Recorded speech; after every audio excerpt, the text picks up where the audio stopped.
So, what have you spent far too much money on? Let's get one thing straight before we get into the bulk of this video, alright? The plural of Amiibo is just Amiibo. I know it makes me the annoying guy to correct you on this, but it's not Amiibos, it's just Amiibo. The same way it's not Legos, it's Lego. There you go. Saved a bunch of you a comment. Thank you very much. Amiibo! God, I've spent so much. I have spent so much on plastic. 2024 is a monumental year in the giant Amiibo timeline. Finally, with the release of Sora, this means every single playable fighter from Super Smash Bros. Ultimate, outside of specific skins like the Koopalings, have had their Amiibo released to the public. And the true insanity of all of that is that the whole Amiibo thing started off with Smash, specifically the Wii U version, which came out in late 2014. They've been selling us this stupid plastic for 10 years now. I'm gonna pass out. And then that very Christmas, I got myself Mario, the very first one. I got Pac-Man soon after. I got Toad. I was a big fan of that one because it worked with Captain Toad, had to get that one.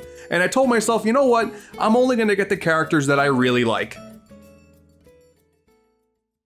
Turns out I like a lot of these guys. Honestly, this is one of the proudest spots of my entire collection, of basically everything I own ever. It's not every single Amiibo that ever released, but it's as complete as I want it to be. The Monster Hunter and Skylanders ones never really appealed to me, with the former being way too expensive now to even consider. Plus, Amiibo started to come in forms of theme park wristbands and trading cards, and listen, I've already dedicated too much of my life to plastic. I wasn't about to do the same with cardboard, alright? I already supported big cardboard enough by buying all the Labo kits, I don't need to do it more. Amiibo are not done, far from it more than likely. If Nintendo can figure out a way to squeeze out a lot more money from idiots like me, they're gonna do it, even if it's just stupid plastic.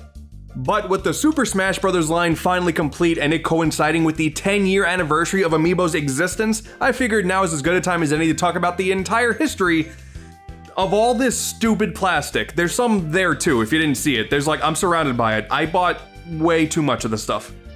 And revisionist history is going to tell a vastly different story than what actually happened. If you think it was just 10 very simple years of Nintendo makes a figure, they put it in stores, you can buy it, no problem, 10 years of simple consumerism, that's all it was.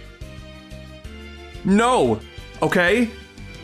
That's not how this was. Part 1. Settle it in Pokemon. Pokemon actually, settle it in Pokemon. Like many long-running stories in our lives, everything begins with pocket monsters. Pokémon Rumble is a very fascinating sub-series in the greater Pokemon franchise. Initially starting on WiiWare, Rumble takes all the Pokemon that you know, love, and potentially hate, shrinks them down into adorable little toys, and as your mon of choice, you just push forward and mash the attack button to disintegrate any opposition in your way. It's super mindless, honestly. If you think the Warriors games are already mindless hack and slashes, well, imagine that, but also linear. It's not completely devoid of thought. The typical type advantages and disadvantages are here, so it is a bit important to plan out your team before heading out, but there's no real getting around it. This is the most brain-dead Pokemon games in the whole franchise. Though, that being said, it is still kinda fun. Something about the pure simplicity meshing well with the joy of capturing some of the monsters you come across and eventually taking on the bigger bosses. I didn't hate my time with this. This does succeed as the first game in a brand new series with plenty of potential for future entries. Plus, I mean, it was on WiiWare. It's not like the competition was that strong on that platform anyway.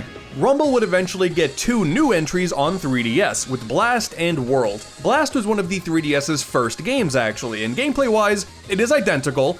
So it's super simple. The Pokemon roster has now expanded to include Gen 5, that's kinda cool, that is my favorite gen after all, but the basic button mashing gameplay is just as simplistic as always. There is actually a bit of a story now, not much, but they've actually given a bunch of the characters a bit of a personality, and there are some rival Pokemon you occasionally run into, a little bit more thought goes into who you throw into the levels, which are also a lot more visually appealing than last time. It's not groundbreaking by any means, but Rumble Blast is a fun time. A solid 6 out of 10. And it's a very similar story with Rumble World. There are Pokemon from Gen 6 now, that's kinda cool, but once again, gameplay, exactly the same. Except I did save myself 2 minutes in. That was fun. What's more interesting though is this was actually a free-to-play game at first, with your playtime being limited until your air balloon fully charges back up or whatever obligatory excuse they come up with so you just can't play the same level twice in a row. That's stupid. Luckily, soon after, they made a physical version that just allows you a ton of crystals early on so you can play to your heart's content until your thousands of crystals run out, I guess. I don't know, I didn't play the game long enough. I got to experience enough of the game's fantastic story about fighting against a wizard or something. Oh no, that's as far as I got. If you're so desperate that you want to get into the Rumble series, then Rumble Blast is the one for you, with World being second best if you are so inclined to find a physical copy. The WiiWare one is lost to the ether when the Wii Shop channel closed, and I don't think Nintendo ever cares to bring it back. There was a mobile game as well with Rumble Rush, but that's also been delisted, so who cares? This miniature retrospective has only really been a long drawn out means to bring up Pokémon Rumble U, the worst game in this series. The arenas that once only played a part of the other games, well, that's the entire game now. Gross. There are no more linear levels to go through, just a series of differently themed arenas where you and some computer controlled toys, because you likely can't convince your real friends to play this with you, just wreck a bunch of enemy Pokemon for minutes on end in this little box. And that's it. I'm pretty sure you just do that for the entire game. But hey, it's on Wii U now, it's HD.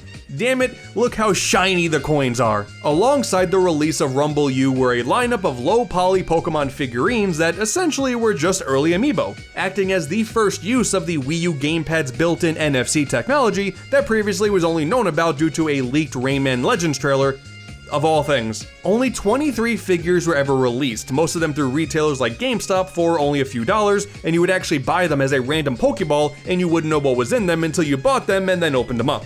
Power to the players, baby! And then in-game you can scan it and you would be able to enhance your specific Pokemon with improved strength or different moves, which for a game like this, it's pretty worthless. But in real life, yeah, they're pretty worthless. I spent $20 on just this one figure alone. Probably not the grossest use of my money, but still. 18 of the figures were standard Pokemon, and a few of them were promotional Kyurems, and even some shinies. Ooh, everyone loves a good shiny Pokemon. I wonder how expensive one like the shiny Eevee's gonna cost now. Oh, I'm gonna vomit. Part 2, the never-ending toy story. The year is now 2014. Skylanders and Disney Infinity are taking the world by storm. Okay, well, mostly just Skylanders, but you got my point. LEGO Dimensions is a few years off, and that doesn't last too long anyway, and then, like, Starlink tried to do the same thing way too late. Like, the whole Toys to Life thing is a very strange pocket of time, you know? In May of 2014, after rejecting a deal to partner with Activision for exclusive Skylanders content, Nintendo revealed plans to produce their own near-field communication figurines, aka NFC figures, to investors, with an official reveal later at that year's E3, courtesy of the late great Satoru Iwata using the first one ever to kill Reggie Fils-Aimé, and later, Bill Trinan is acting out his favorite roleplay. Looks like you caught me playing with my toys. You're a funny man, Mr. Trinan. Amiibo, huh? That's a very strange name. I mean, I guess it's kinda fun to say, like it has the me in it. The Wii brand doesn't really mean a whole lot nowadays, so we're gonna attach the me brand to this one, but okay, sure, why not? The mid-2010s, so, you know, filled with a bunch of great Nintendo ideas. At the time, honestly, I didn't know if it was ever gonna take off. Well, God, this was the same presentation where Nintendo partnered with the team behind Robot Chicken for segments in between trailers. The Wii U era was bizarre. We knew this was inevitably gonna happen too. A leaked Rayman Legends trailer revealed some functionality like this was possible with the Wii U gamepad, so it was just a matter of time. Even though a rabbit figure never materialized and Legends never got Amiibo support, what were you planning, Ubisoft, you French prick? 3 things were revealed at this time. Many figurines were going to be made across many different characters. They will unlock a wide range of content across many different games, with Super Smash Bros. For Wii U being the primary driving force for Amiibo hype. And we're even gonna make you buy a little white hockey puck if you want to use them on your 3DS. Never stop giving us money. Oh boy, I can't wait to see how Amiibo are gonna work in Mario Party 10. Surely that won't make me mad. And boy, did we ever get one of the Nintendo commercials of all time right here. This kid is trying to impress a girl by buying a Mario amiibo, subsequently losing and then training with said girl to strengthen Mario up and eventually kick the bully's asses. A real Rocky story, honestly. A new challenger approaches. Pikachu. I hope you trip and fall on your amiibo. One day I want to talk more about the commercials during the Wii U time because, like, God, they were so bad. You remember the Yoshi's Woolly World one where they just kept rhyming Yoshi with words and we got Yoshi Exploshi? Whoshi. It's a double Yoshi Exploshi. God, oh man, being a Nintendo fan was hard during this time. And a few months later in 2014, in the same Nintendo Direct that contained a grim reminder that Codename Steam does in fact exist, we got some more details on the perks that Amiibo are going to give you in some of your games. as well as a release window for more figures, and after that, it was off to the races. And you know what? They never really explained why they went with yellow for Link's balancing pole. Like, I get why you couldn't make it a super thin piece of plastic, like in the pre-release stuff, it would tip over, but like, this just looks like a solid line of urine now. I hate it. Also happy to say that I am a proud owner of not only the Villager amiibo, but also the first print Villager with the messed up face. Mr. Editor, can you superimpose these faces over the flirting versus harassment meme? Thank you kindly. Doesn't quite hit the same as Marth's beautiful face, but let's be honest, this is definitely someone's sleep paralysis demon, and I feel like it would be insensitive to insult it even further. And now it's time to take my little bit of plastic here and supercharge my gaming experience, hell yeah. Go to the Amiibo menu, scan my little guy, attach it to my Mii and give it a nickname, hell yeah, I'm in. In Smash Brothers, you're able to take your character and train it by going into battle either against it or alongside it, and it would then level up, you could save its stats to the figure, and I guess bring it to your friend's house and play against their amiibo. That's it? I don't know, that's kind of dumb. Nintendo still promotes amiibo usage in Smash Ultimate. Like, do people actually do this? I've never seen a single person be like, yo, my amiibo versus your amiibo, 1v1, let's go. I've never seen that. I don't think that's real. Now, technically speaking, it is kind of neat. Comparisons were often made to the Mario Golf and Tennis Game Boy games, where you could train a character on the go and then port it to the console versions. But there, you had this whole RPG that you could put your character through first, and here, it's just you versus a CPU fighter with extra steps. But whether or not you liked its inclusion in Smash, it didn't matter. Very quickly, Amiibo exploded in popularity, not just for their use in the game, but for the intense collectability of them. At this point, it was basically every single Nintendo Direct, and quite frankly, it didn't even need to be a Direct, it was just whenever Nintendo felt like it, they were showing off brand new figures with the release dates and release windows, and like, oh my god, it was brutal for a while. It started off innocently enough with characters showing up in stores like normal. You can go in, buy them, and go home, easy peasy, but fast forward to early 2015, not only are Amiibo expanding with the brand new Mario line, but the Smash line would go down a much more devious path. Retailer exclusives.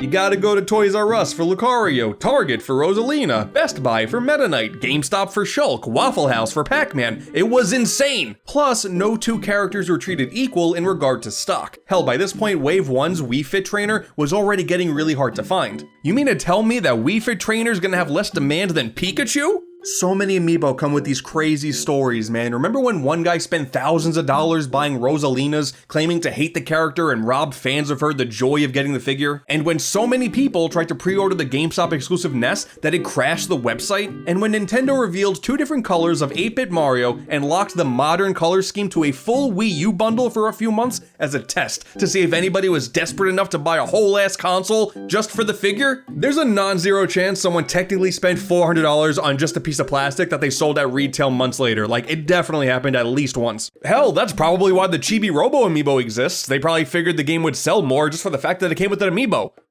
So much for that. And that's a whole separate issue from these individual cases of them forcing you to buy some amiibo in multi-packs. They sold some of them individually in Japan, but everyone else overseas, they knew you were stupid enough to spend a bunch of money on multiple pieces of plastic even if you didn't want to of the characters. Do it. Keep giving us money, we know you will. God, and don't remind me of the time when we learned about the Gold Mario amiibo via a leak of all things, and that set the community ablaze back then. Oh god, they're gonna release shiny variants of existing amiibo now? Is nothing sacred? What's next, a gold Mega Man? Son of a bitch! Dude, man, like Nintendo may have been in the actual slums during this time when it comes to console sales and big game releases, but between Amiibo and the eventual NES and Super Nintendo classics, they were still penny pinching their audience like it was their job or something. Which, I guess technically that is the case, that it is their job to make money. It didn't matter how mismanaged selling all of these products seemed, it kept people talking about Nintendo through the launch of the Switch. So at the end of the day, masterfully executed, Nintendo. I don't like to admit it, but you did okay. The most dedicated I ever got to this hobby was in late 2015, the release day of Super Mario Maker, September 11th. A day I'll never forget. That was the very first time I waited in line at Target before it opened to get Zero Suit Samus, Olimar, and the store-exclusive Dr. Mario. And then immediately after picking them up, I got in my car, drove to the nearest Toys R Us to pick up Bowser Jr. because that was also store-exclusive. Couldn't get it at Target, had to go to Toys R Us.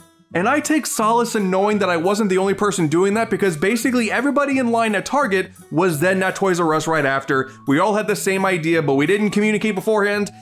We just telepathically knew that was the path for the day, and we called each other Amiibros. So that was fun. Probably not the craziest story in the world for sure, but even still, at that time, Amiibo was serious business. You could tell me that somebody died getting an Amiibo at one point, and it sounds outlandish, but quite frankly, I think I would believe it. As early as 2016 though, the craze definitely started to slow down. We're starting to get down to the less desired characters like Lucas and Roy. We're already dealing with buying the same character twice with 2 variants of Rob, Bayo, Cloud, Corrin, and even with the release of Smash Ultimate in 2018, it was cool seeing the newcomers start to show up, even if the quality of the figures are now drastically better than the first few waves. On one hand, it is a bit off-putting to see the older Charizard figure up against the newer Squirtle and Venusaur, but also the thought of them redoing all of the already released characters with their ultimate poses fills me with great anxiety, because I know I would have bought them too. I'm in too deep and can't be helped. However, that of course is not the whole story. This whole time we've mostly been going over the Smash Brothers line, and rightfully so. Most of nearly 100 figurines in the general release shenanigans reside under Sakurai's big omnipotent thumb. But hell, why stop with just Smash? 16 Animal Crossing, 4 Fire Emblem, 4 Kirby, 4 Metroid, 22 Splatoon, 22 Mario including a Gold and Silver Mario variant, 2 Mario 30th Anniversary, which are technically in a different line than the main Mario ones, but whatever, they're on pipes, it's pretty cool. 22 Zelda, 2 Xenoblade 3, 5 Woolly Yoshis, they are the cutest damn things I've ever seen, thank God they made a Woolly Poochie. 5 Shovel Knight, 15 Monster Hunter, that I don't own. 4 Skylanders, that I also don't own, but I mean, it's kind of cool that they act like a Skylander and an Amiibo at the same time, and that's kind of cool, so maybe I'll buy them at some point, I don't know. 6 Mario and Rabbids figurines that aren't Amiibo, but damn it, just look at them, they may as well be. Ubisoft knew what they were doing here. So many one-offs like Chibi Robo, Solaire from Dark Souls, Diablo Loot Goblin in this weird box for some reason, Gold Mega Man in the Legacy Collection for 3DS, Normal Mega Man for Mega Man 11 on Switch, Pikmin, the best designed Amiibo of all, Detective Pikachu, the biggest design one of them all. Dude, so many Amiibo cards for Animal Crossing and Mario Sports Mix. Series 5 of the AC cards released like 5 years after Series 4, that was insane. There's that Shadow Mewtwo card that came with Pokémon Tournament for the Wii U. You probably didn't even know that there are Japanese exclusive Amiibo cards for Yu-Gi-Oh! And MLB Power Pros. There's that box of f***ing cereal that's also an Amiibo. And hell, the cereal was gross, but I still got the box. Box Boy Cubey that you can only get with the physical release of the Box Boy trilogy in Japan, which resulted in this white cube being hundreds of dollars, and all of this happened in the span of just a few years. What do you mean? God, they were so experimental too. The Woolly Amiibo are nice and soft. Boo glows in the dark. Metroid is squishy and fun. Mr. Game & Watch came with 4 different poses that you can swap out however you see fit. That's really cool. The Guardian has movable legs. I didn't think we could possibly get any bigger than Detective Pikachu, but then Big Man happened. Chibi Link is delightfully smooth to the touch. Oh, I'm sorry, I got distracted. Dude, I don't even care about Diablo. I only bought it because it's in a stupid different box.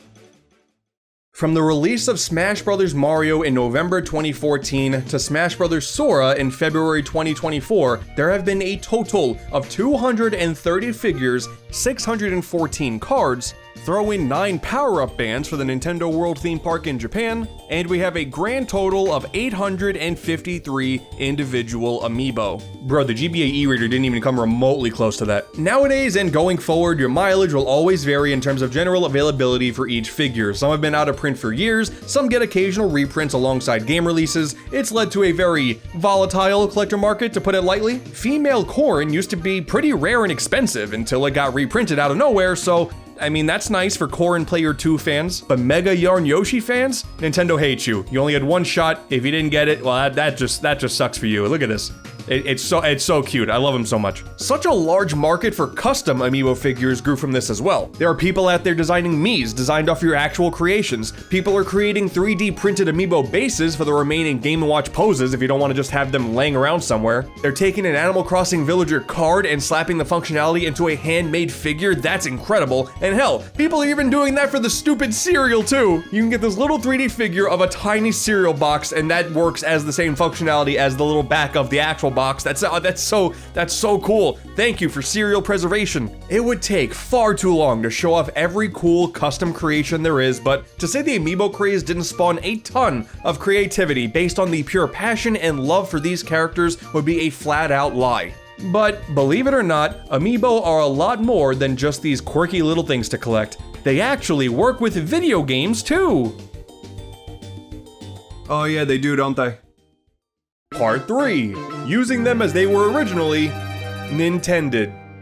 I'm sorry. Almost a pure afterthought at this point outside of Smash, yes, Amiibo do, in fact, have functionality across many games on the Wii U, 3DS, and Switch. Many in places that you're familiar with for sure, but many I'm assuming you've never heard before until this very video. I'm excited to show you just how stupid this whole thing is. And despite what you may think, Nintendo does in fact care if you take these little figures out of their boxes to scan them. They went out of their way to put this little piece of shiny plastic in the boxes to prevent you from scanning them while keeping it sealed. Damn it, if you want Pixel Toad and Captain Toad Treasure Tracker for the Wii U, you're gonna have to free him from his prison. There are dozens of games that have Amiibo support, but for the bulk majority of them, their implementation is so minor that you would hardly ever think to use them. Some games are technically functional with like every single Amiibo, but all it really means is getting a handful of generic items. The Kirby games on Switch, health items. Mega Man 11, health items. Hyrule and Fire Emblem Warriors, random materials, hoo boy. Now typically you do get better items if you use a series appropriate Amiibo instead, but at the end of the day, you're still just scanning plastic to get stuff you could already get in the game by playing it,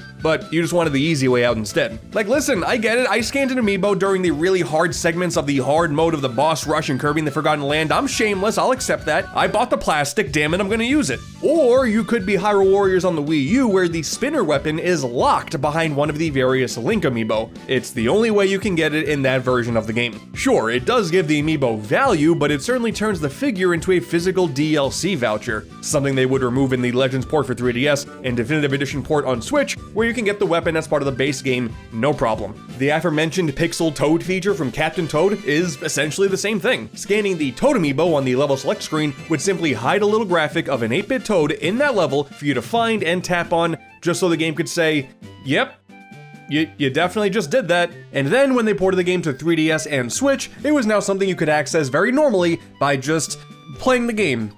That's it.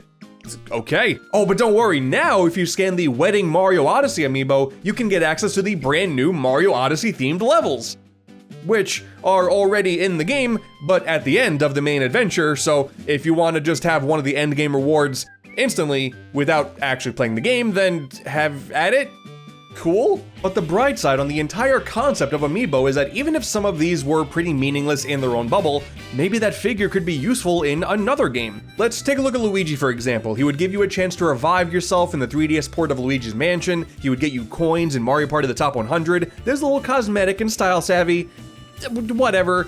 You'll look nice, but whatever. But you could also get the actual figure to collect in Hey Pikmin. You would get a Luigi themed outfit in Mario Kart 8. You would get this funny little Ouija drawing in WarioWare Gold. You can unlock Luigi and Mini Mario and friends and play those levels, and get Luigi skins in Super Mario Maker, Yoshi's Woolly World, and Yoshi's Crafted World. Depending on your figure, you could actually get a lot out of it. It wasn't so much buy this figure, get this stuff, it was since you already have the figure, you can also get this stuff. Did you notice that when they wrapped up the Booster Course Pass for the Mario Kart 8 Deluxe game on Switch, they included a Daisy outfit that's unlockable with her Amiibo? They added a bunch of costumes in that final update, but the Daisy one you can only get by scanning the Amiibo, and like, that's kinda cool? It's weird, it was so many years after the fact, but hell, I already have the figure, why not? And honestly, I know I'm not the only one who thinks this, but the unlockable skins are the best functionality Amiibo have ever provided, like getting 8-bit characters in Super Mario Maker. God, that's so cool. Yeah, it was exclusive to the SMB1 style, so you were pretty limited in what you can actually play, but it unlocked a level of creativity that added a surprising amount of charm to the shared levels, even if the Sonic sprite that they used was horrible. There was an 8-bit Sonic sprite right there. Why did you MS Paint shrink the Genesis? Okay. Dozens of Amiibo were usable in this game, and they even made dozens of more outfits on top of that, just because they could. You got Starfy, there's Mallow from Pushmo, Shaun the Sheep, the Japanese heavy metal band Baby Metal. What the fuck? All this feature really needed was some extra movement options that a sequel could easily implement, and Nintendo decided to scrap it entirely instead, except for Mario 2 and Zelda. Time heals all wounds, but this pain is eternal. The costumes in Yoshi's Crafted World were pretty cute. Mario characters can get you some decent outfits to play around in, but Woolly World's skins are still unmatched. In a game already filled with a ton of unlockable color schemes, like every single level got you a new color for Yoshi, now you have skins for all these other Nintendo characters from the Kirby universe, Fire Emblem, even third-party characters like Pac-Man and Sonic got in on the action. I love this so much. Unfortunately, they never updated the game when all of the DLC characters started showing up in Smash, but when we did get the 3DS version, Poochie in Yoshi's Woolly World, not only did some of those DLC characters finally show up, but there was even a skin creator this time around. I messed with this a whole lot, actually. Phoenix Wright, Sly Cooper, Hatsune Miku, Biggity Buck Bumble, of course, Bump to the Boom. Minecraft Steve never got an official Yoshi skin, but hell, you know what? That ain't gonna stop me. I mean, during this time of the Amiibo's popularity, like, why not have more Nintendo games that are just these big celebrations, you know? Not like these features are messing with the core integrity of what these games are about. They're great little bonuses that let you play as other characters in some platformers. Mario Odyssey and Miitopia had similar costume support. That was cool. Wario gets to show off his magnificent art skills regardless of what it was. Anybody who wasn't Wario or somebody who is Wario. He would treat everybody equally with his artistic talents, and that's beautiful. Well, except for the Pokémon Company was not playing nice for some reason. Did you want a skin of Pikachu in Woolly World? Screw you. T-shirt. There are Pokemon skins in Mario Maker, but there's no unique sound effects. Usually all the different getups would give you some unique flair, like a special victory jingle, but not for the Pokemon. Did you want a unique pose when pressing down while standing still like all the other characters got? Sorry, front facing is the best we can do. We're the Pokemon Company, and we hate fun. Amazingly enough, despite Pokemon being a perfect fit for collectible amiibo in either plastic or cardboard form, the only substantial uses in any Pokemon game are a quick unlock for Shadow Mewtwo in Pokken Tournament specifically for the Wii U and not Switch, and Detective Pikachu for the 3DS, where this unnaturally large chunker just lets you watch all of the in-game cutscenes up to the current chapter you're on. That's it. Why did I buy this? The fact that Pokemon supported the e-reader more than Amiibo is insane. It's not like the actual Amiibo cards that we did get were handled gracefully, to be fair. The big ones are the Animal Crossing ones, which were just a means to invite the villager of your choosing to your game instead of the usual practice of hoping and praying. It's sensible to have the card for your favorite villager, that makes sense, but is it sensible to collect and stick in your oddly expensive Animal Crossing Amiibo themed card binders just for collector's sake? Probably not so much. But if you do have that, congratulations, your collection is now worth a lot. Besides, these cards are only really a thing for Animal Crossing Amiibo Festival, and I think I would rather get a root canal than care about getting access to Pietro in that game. No offense if you like Pietro. I take it back, that guy's the worst. Once again, the Animal Crossing e-reader cards clear the Amiibo cards. And that is wild! You probably didn't even know that Animal Crossing had e-reader cards. They were Japan exclusive, but you can get like exclusive stuff in it, like Town Tunes and NES games. Like that's so much cooler than this stupid thing. They dabbled with sports cards with the Mario Sports Mix line. That makes sense. Collectible cards for sports athletes. That's a thing in real life. Why can't that be a thing for Mario? All you get access to is this stupid Amiibo mode in that game, and it's terrible. Plus, they didn't want to make any original artwork, so we're getting stuff that's like, oh, it's just Bowser's art from the stupid DDR Mario mix, and we just slap that in front of a goal. Like, oh, God, they didn't care, so why should I? And then those elusive Japanese exclusive Power Pro and Yu-Gi-Oh cards? You may be asking what the deal is about that. You didn't know about them until now. They just give you items in their respective games. That's it. On paper, Amiibo cards are genius. In practice, Pietro sucks. It was made very clear immediately that whenever a game was announced to have Amiibo support, it was going to be a total crapshoot as to whether or not that functionality was going to be useful at all. In Samus Returns for the 3DS, the Metroid Amiibo would unlock the fusion difficulty with the fusion suit, and that's pretty cool. But then you have a game like Word Puzzles by Paugi, and that just has a simple puzzle with the nickname that you gave your Amiibo, and that's it. And I don't know, maybe it's just me, but that functionality could be good if they changed everything about it. I think some real standout functionality of Amiibo were when you can summon characters into games they would otherwise not be in. In Codename Steam, everybody's favorite 3DS game, you can recruit some Fire Emblem characters to fight as, which made sense, the game was made by the same developer. And you could basically do the same thing in Fire Emblem Fates as well as Fire Emblem Echoes. Echoes did handle it slightly differently, but whatever, close enough. it was the better game anyway, it didn't need the amiibo support, you know? Picross 3D Round 2 would give you unique puzzles for a handful of characters. Animal Crossing New Leaf lets you invite themed villagers to your campsite. You got a handful of Zelda characters like Epona and Ganon, you have Splatoon characters like Callie and Marie, and even a feline from Monster Hunter. Why did they not do more of this? You could battle Shovel Knight in Azure Striker Gunvolt 2. You can unlock Shovel Knight remixes in Just Shapes and Beats. The Kirby games on Switch may not have great functionality, but Planet Robobot? Oh, that was not the case here. Amiibo in this game would give you an instant copy ability, but it would actually be dependent on the character that you scanned. Dr. Mario would give you Doctor. That makes sense. Yoshi would give you the whip to mimic his tongue. Mr. Game & Watch would give you the circus one since he could juggle. And different figures from the Kirby Amiibo line would give you some standard abilities with skins, like Meta Knight and King Dedede, and even easy access to both the UFO and Smash abilities. This game does not get enough credit for how cool the Amiibo line is. Like, you don't need this at all to play the game. From start to finish, it is not necessary whatsoever, but the fact that all the characters actually did something specific in this game, that's so cool. Future Kirby games eliminating that functionality altogether? Come on, that's super disappointing. Hell, in Zelda Breath of the Wild and Tears of the Kingdom, you would get generic items as well, but at least you would also get the option to get themed paragliders in Tears and summon Wolf Link in Breath of the Wild, which also had cross-compatibility with Twilight Princess HD because it was able to retain any hearts that you earned within Twilight Princess's Cave of Shadows. Amiibo are able to be cross-compatible with multiple games and transfer data between games, and like no other game used that. Why? You would get exclusive gear in Splatoon, Zelda gear in Skyrim, a single Praise the Sun taunt in Dark Souls Remastered, in-game tokens for a model and music viewer in Xenoblade 3D, a Pac-Man costume in Little Nightmares. Oh man, I'm getting tired now. Man, did you know that Resident Evil Revelations on Switch has Amiibo support? And it's just for items?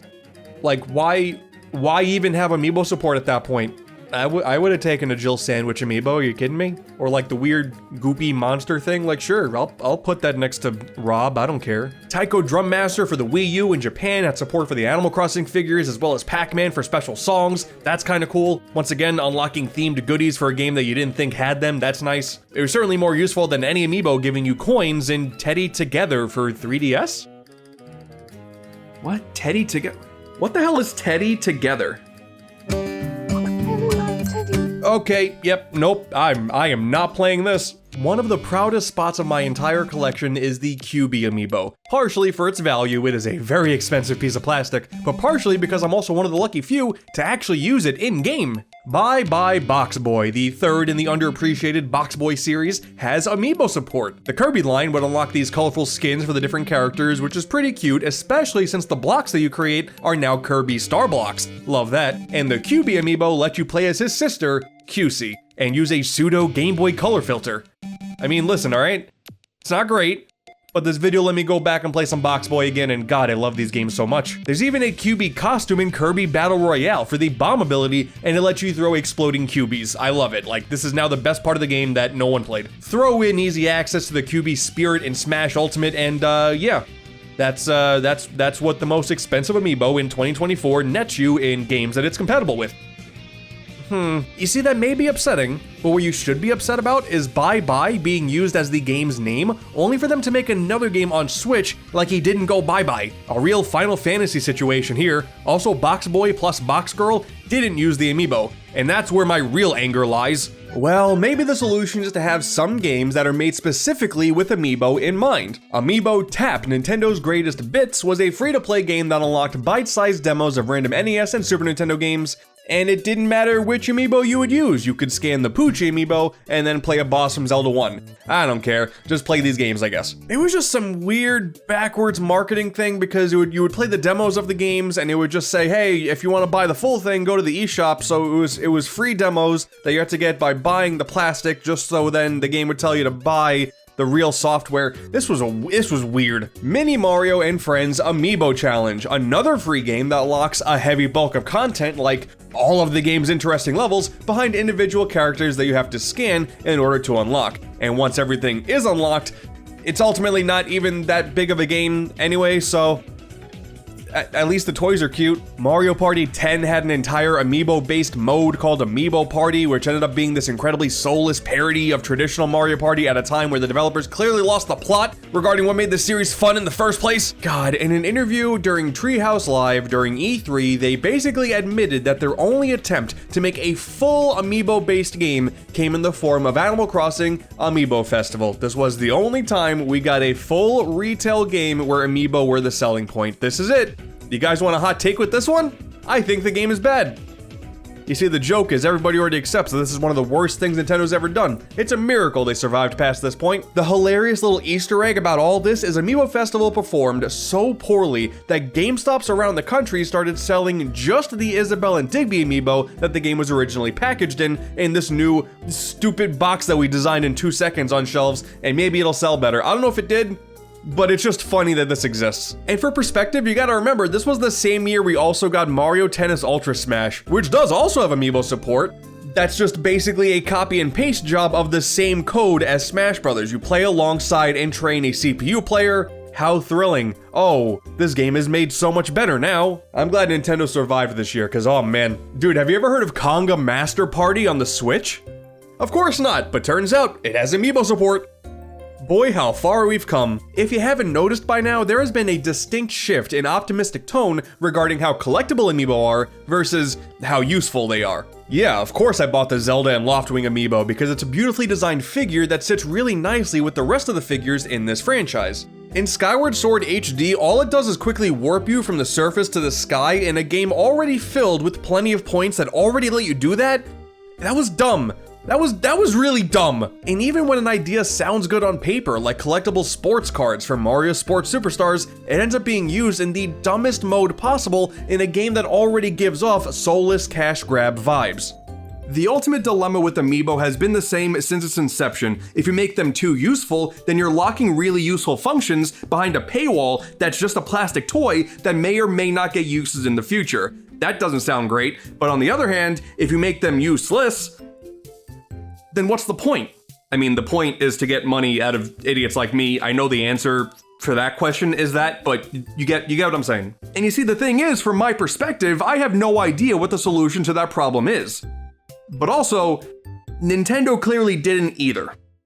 Wouldn't the immediate response be to incentivize more developers to spread Amiibo functionality across more games? Luigi's Mansion for 3DS had Amiibo support. Luigi's Mansion 3 on Switch did not. WarioWare Gold used Amiibo. Get It Together and Move It did not. You could have had the Steve Amiibo do something for Minecraft, Joker for Persona 5 Royal, Dark Samus for Dread. They made a Noah and Mio Amiibo for Xenoblade 3, which is awesome, and you can even use the Shulk, Pyra, and Mithra ones to unlock some skins in that game. That's fantastic. I love that. But Nintendo, you mean to tell me you willingly left money on the table by not making mini Mario toys to function with the Mario vs. Donkey Kong remake? That's the whole plot of the game. How did you not see? It's right there. Elephant Mario was right there too, Nintendo. Like, you mean to tell me that alongside Wonder, you couldn't sell like a bunch of this big fat elephant Mario? Like, you really? Considering just how many Amiibo were made for Monster Hunter, it's also wild to me that no other third-party companies saw fit to make figures of their own to release alongside other Nintendo exclusive games. Though, really, when you look at what we ended up getting, I guess we already have a large list of figures that only work with 1 or 2 games, maybe, most of which are just for Smash anyway, so maybe that interest was just never there in the first place. Developers probably just preferred the idea of putting all the content in the game already and not have to worry about relying on someone else buying a figure just to unlock some weird mode you're probably not going to use anyway. Or they're going to save it for paid DLC where they have more control and they make more money out of it, but that probably makes more sense. I, for one, am still massively upset with the Loot Goblin not being compatible with Sushi Striker. The potential there is wild. And that kind of leads to the major conundrum Amiibo have always had. Part of me does want more content locked behind Amiibo because it would be very interesting, and I'm already so deep in the collecting rabbit hole, I already have access to all of it, I'm curious to see what they do. But when I do think about it, do I really want more games with content that's locked behind figures that you can't get in-game by normal means? Mega Man Legacy Collection already features a plethora of challenge stages that are a ton of fun to go through and better your score, but by scanning a Mega Man Amiibo, you can get even more challenges. And that's the only way you can get them. Like, come on, you already have all these challenges right here. Do you really care if you don't have access to all of them?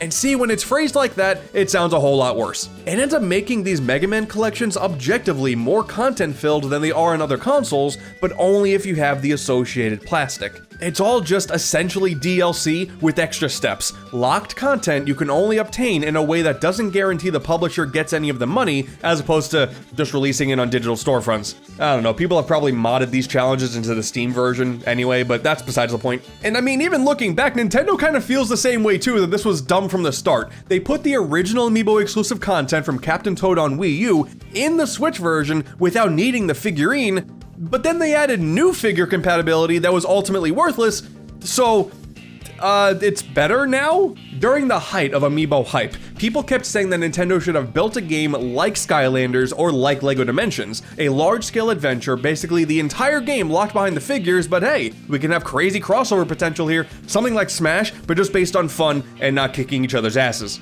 And years later, now that all the hype has died down, yeah, that would have been a terrible idea, I think. Game preservationists would have been upset about how difficult it would be to access high-quality Nintendo content. Emulation would likely be the only way to play all that content in the modern day, and it would make for great video content years down the line, but nah, even as a YouTuber, that wouldn't be worth it. Are you really upset that you don't have access to the entirety of Mini Mario and Friends Amiibo Challenge? Probably not, just imagine that, but like 100 times bigger than that. Like, no, it really wouldn't have been all that good. I can't believe a multi-billion-dollar company is sometimes smarter than a bunch of screaming people on social media. Wow. You see, in Japan, the Nico Nico Video Watcher app had support for the Callie and Marie Amiibo, which would let you watch a special version of a live musical performance from their respective character. See? Exactly. You don't care. Yeah, clearly this is a moral conundrum that I'm sure companies don't want to deal with. They would rather just put their DLC up on the digital stores so you can actually spend money on them and they get the money directly. That makes a whole lot of sense. But for me, I don't know. If I can scan the Shovel Knight guy and I'll get a little shovel fairy in my game. That's just kind of cute. Part 4. Oh dear God, will it ever end? Probably not. When the Sora Amiibo finally released, it became this unique period of time where there were 0 Amiibo on the horizon to look forward to.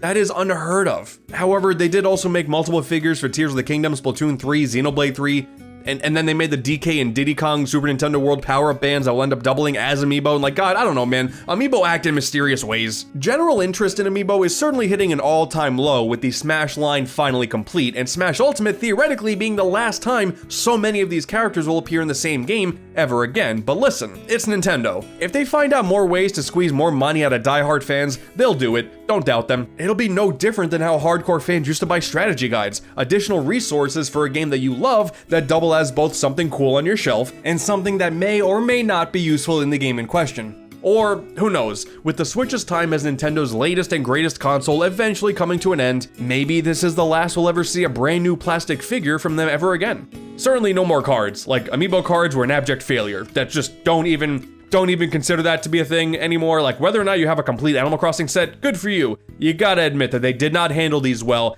at all. At the end of the day, this Amiibo figure experiment was very clearly successful. As I said earlier, Amiibo allowed Nintendo to continue being in the conversation during the tail end of the Wii U and 3DS's life cycles, when they were at their lowest, just biding their time before the Switch came in and changed everything. 10 years later, they're breaking records left and right and just swimming in money due to their deals with games, movies, and theme parks now, on top of the Switch just doing damn good console sales wise. Like, they're fine. They don't need to care about Amiibo anymore, so if this is the end, it was certainly fun while it lasted. Sure, not every experiment was a home run. You were able to find the Animal Crossing Amiibo for like less than $5 after they released. Like, that was rough. Like, no one cared at all for those. And really, when you look at the track record of functionality with these figurines, you're not missing all that much in terms of actual content. You can go your whole life playing all of these Nintendo games and never once scanning a figure, and you'll be totally fine. Except for the woolly Yoshis. That was perfect, and I want the game ported to Switch just so we can get an official Bayonetta Yoshi. That would be incredible. But I love just how many wild stories came out of these pieces of plastic over these last 10 years. I love how even though Amiibo hype is totally dead, you never really know when a new figure will pop up during a Nintendo Direct, ready to disappoint the masses. And lastly, I just love how all this plastic looks when put up next to each other. Like, I'm not much of a materialistic man, but this? Yeah, this I like. To the big mega company Nintendo, hopefully you enjoyed all of the countless money I gave you during one of the worst periods of your life. Until the Switch came around and changed everything, I was there to support you. My money went towards something, I don't know exactly what, but I got all this plastic now, so that's kind of cool. Did you know that in Mario Party Star Rush for the 3DS, there was a Mario series Bowser Jr. amiibo that was in-game, and yet that amiibo never surfaced? It was never a reality? What were they planning? And now that the video's done, I gotta put all the amiibo back on the shelf. This is gonna suck.